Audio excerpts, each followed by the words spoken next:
I never imagined my own child would try to fold my life away like an old bedsheet, yet here I am, 78 years old, sitting in the quiet hum of my living room, feeling the shape of a bruise no one can see. Not on my skin, on my trust. That is the part that aches the most. Not age, not frailty, not memory. Trust. It always begins softly. These betrayals, never with thunder, always with whispers, like the sound of a drawer closing 2 rooms away. The kind you almost ignore, the kind you wish you had ignored. My story began on a Wednesday morning, the kind that doesn't ask anything of you. The sun was soft, slipping through the curtains like a polite guest. I had just finished watering the spider plant by the window, humming an old hymn under my breath, when I heard my son's voice in the hallway, low. Practiced, almost rehearsed. "She's slipping," he said, more than she admits. I stopped mid-step, not because I was shocked he would say such a thing. I'm long past the age of shock, but because of how he said it. Calm, certain. Like a doctor delivering a diagnosis. My granddaughter, Lila, murmured something in reply. Sweet girl, always cautious, always observing, she said. Gran seemed fine to me. I almost smiled. Almost. But then my son exhaled, the way he does when he's pretending to be patient. She hides it, he said. People her age do that, forgetting things, getting confused. I'm just preparing. Preparing. That word pricked me harder than any needle ever could. I leaned against the wall, my hand flat against the paint. The towels I'd been holding slipped a little from my arm. My son kept talking about safety, about long-term decisions, about maybe getting ahead of the problem before it got worse. The problem, that was me, his mother. A problem. I didn't hear the rest. I went into my room, closed the door gently, and sat on the bed. The air felt thinner, as if someone had cracked open a secret I didn't know was being kept. I never once asked him to worry about me, never once asked him to shoulder more than a call or a drive-by check-in, yet here he was, shaping my name into a diagnosis. I thought maybe, just maybe, I'd misheard. People my age are allowed a moment of doubt, aren't they? So I checked myself the way I used to check old receipts. Slowly, carefully. Did I know what day it was? Yes, Wednesday. Did I remember the hymn I was humming? Yes, Great is Thy Faithfulness. My mother's favorite. Did I know the name of the nurse at my last checkup? Yes, Gloria. She always smells faintly of peppermint and starch. My mind was fine, steady, clear, but something was unraveling, and it wasn't memory, it was him. That night, I sat at the dining table with my paperwork, my bills, my house deeds, my medical letters, my tax returns, everything labeled, dated, stacked in tidy rows like obedient soldiers. I ran my hand across them. They felt like proof of my existence, proof that I was still here, fully, wholly, unmistakably myself. So when a letter came 2 days later from the bank, stating that someone had tried to access my accounts using a power of attorney I had never signed, I didn't feel confusion. I felt a sharp, hot clarity, like a bell struck in a silent room. My son, my only child, had requested legal power over me. Not by asking, not by speaking, but by assuming. Assuming I was drifting away, assuming I didn't know better, assuming I would not fight back. I called the bank. I blocked the request. The woman on the phone sounded surprised by how steady my voice was. People assume tremor where there is none. That is the curse of old age, not the aching bones, not the sagging skin, but the way the world mistakes gentleness for weakness. Afterward, I walked outside. The air smelled like damp soil and distant jasmine. My garden has always been my sanctuary, a place where growth makes sense, where nothing blooms by deception. I stood by the rosebush, feeling my heartbeat ease, but the clarity remained, bright and unblinking. He was doing this, my son. The boy I raised with soft hands and tired feet. The man who once cried into my shoulder when he lost his first job. The same one who I thought would carry me forward the way I carried him. Instead, he wanted control of my home, my savings, my decisions. Of me. More strangers began acting like they knew something I didn't. My neighbor, who often forgets where she parks her car, placed her hand on my shoulder and said, "We're praying for your memory, dear." The doctor's office called to confirm a dementia screening I never asked for. My pharmacy offered assisted pill management. And then, the letter from the courthouse arrived. A petition to declare me legally incompetent, signed by my son. I held that paper for a long time. The ink seemed too neat for something so cruel. Incompetent. I whispered the word aloud. It felt bitter, not because it wasn't true, but because someone I love wanted it to be. I didn't cry. I don't cry easily anymore. Age does that. It trades tears for a spine made of something sturdier. Instead, I reached for an old address book, the kind with frayed corners and faded ink. I flipped through it until I reached a name I had not spoken in years. Geneva Solis, elder law attorney. Schoolmate turned courtroom legend. I called her. She answered on the second ring. Geneva, I said. My son is trying to take my life out from under me. She didn't gasp. She didn't soothe. She simply said, "Tell me when to come over." And just like that, the battle began. But battles at my age look different. They begin with quiet, with planning, with listening. Geneva told me, let him talk. Let him build his own noose. So I did. When he visited, I played the part he wanted to see. I left the TV remote in the refrigerator. Not because I forgot it there, because I wanted him to believe I had. I answered the phone a beat slower. I asked him to remind me whether it was Tuesday or Thursday, though I knew perfectly well. He took notes. I watched him. The more I acted confused, the more confident he became. The tragedy of betrayal is not always the act itself. Sometimes it's witnessing how easily it comes to the person who swore they loved you.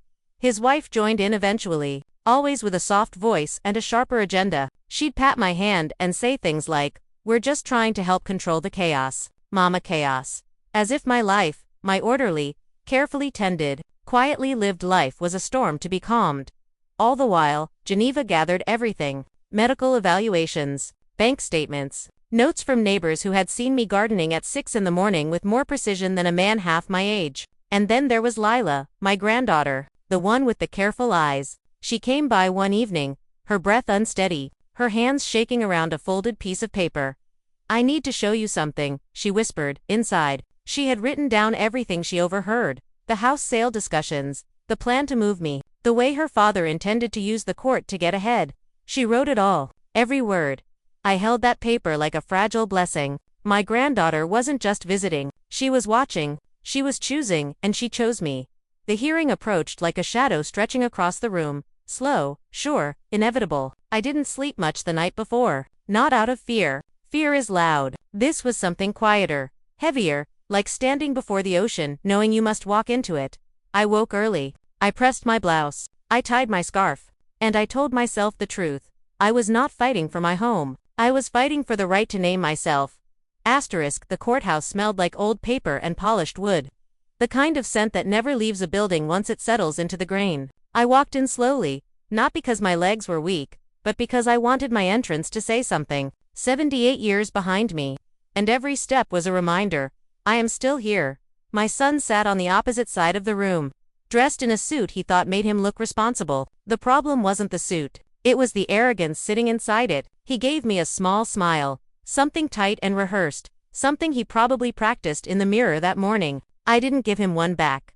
His wife sat beside him with her hands folded delicately in her lap, as if she were a saint dragged into this against her will. I knew better. There are smiles that speak kindness, and smiles that are stitched from strategy. Hers was the second kind.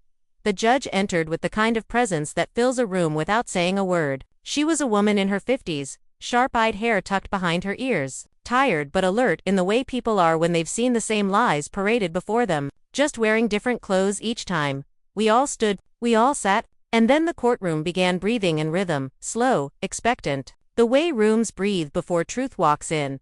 My son spoke first. He stood up, cleared his throat, and began talking about me like I wasn't sitting right there. "My mother has been showing signs of decline," he said. "She forgets things. She loses track of days. She's becoming vulnerable. I'm only trying to protect her." Protect, that word almost made me laugh. I didn't. I folded my hands in my lap instead. He talked for nearly 10 minutes, weaving a story made of half-truths and exaggerations. He mentioned the kettle I'd left boiling, the time I asked him what day it was, the remote in the fridge. He didn't mention why those moments happened. He didn't mention how much he needed me to look weak. When he finished, the judge nodded politely. A nod that wasn't agreement, just acknowledgement. The kind you give someone who has finished performing. Then came Geneva. She stood with the confidence of a woman who'd wrestled lies before breakfast. She passed the judge a stack of documents, each one neatly clipped, neatly labeled, neatly undeniable. "Your Honor," she began, "the petitioner has presented concerns, but concern is not evidence, and fear is not fact." Her words cut through the room like a silver thread.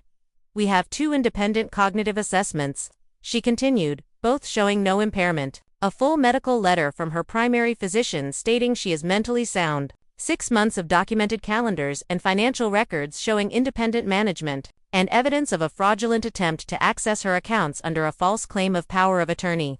The judge flipped through the papers. Her eyebrows lifted. "Just slightly. But enough then," Geneva said. "We also have a witness." Leela, my sweet granddaughter, stood up, hands trembling just a little, but her spine straight as hope. She walked to the stand, raised her hand, took the oath, and spoke with a voice that didn't shake half as much as her fingers did. She told the judge what she overheard.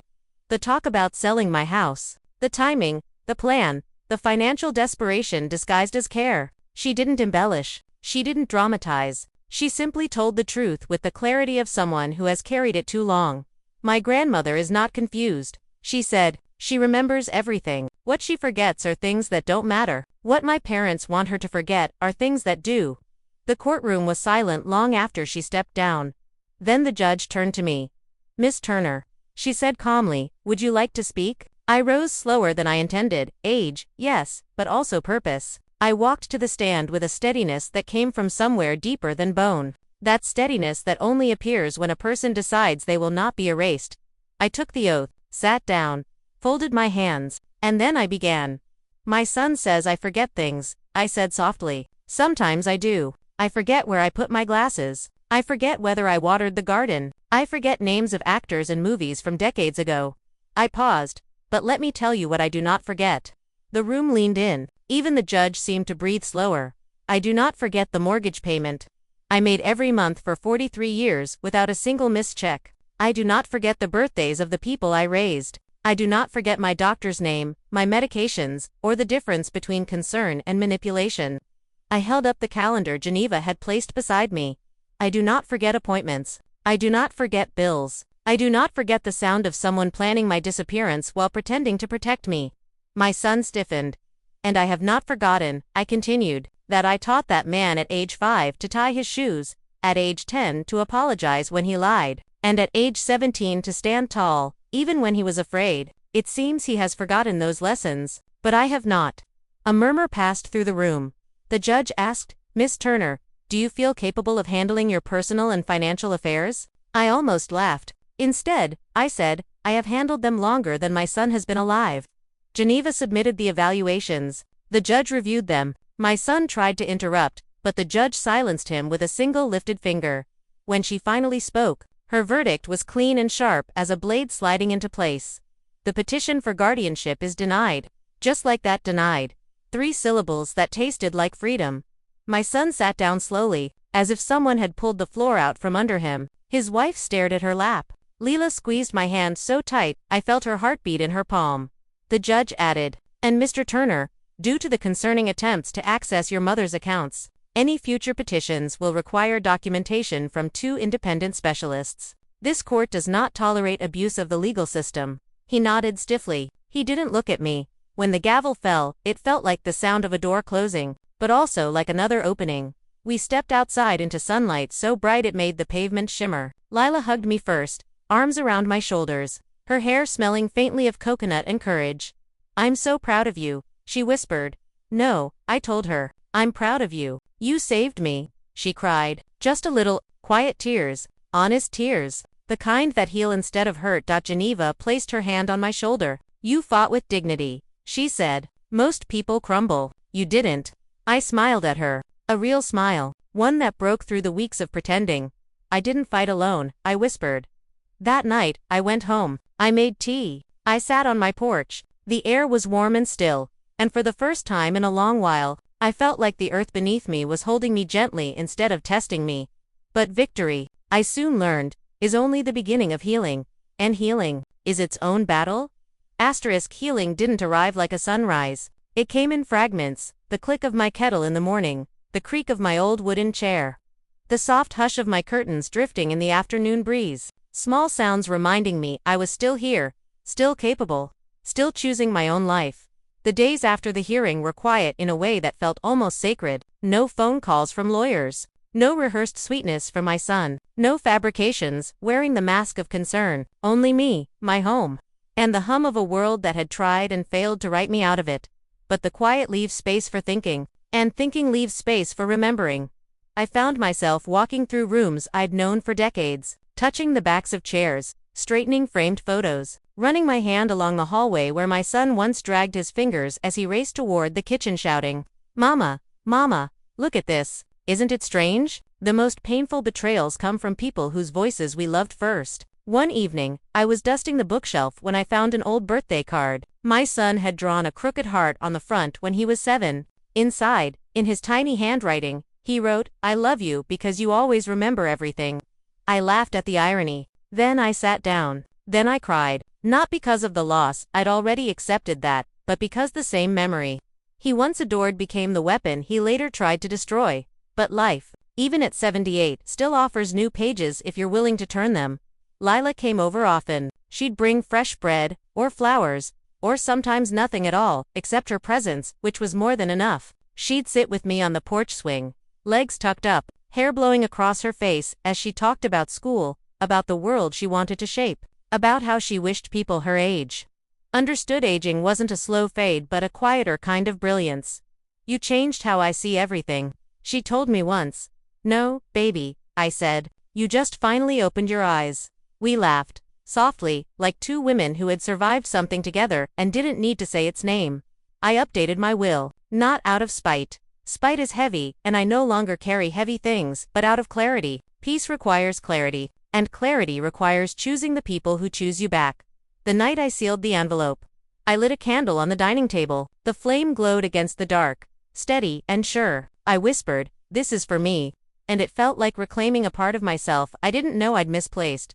A week later, I received a letter from my son. Thin words on thick paper, a confession disguised as explanation, debt pressure, fear, regret, a plea wrapped in the absence of any true apology.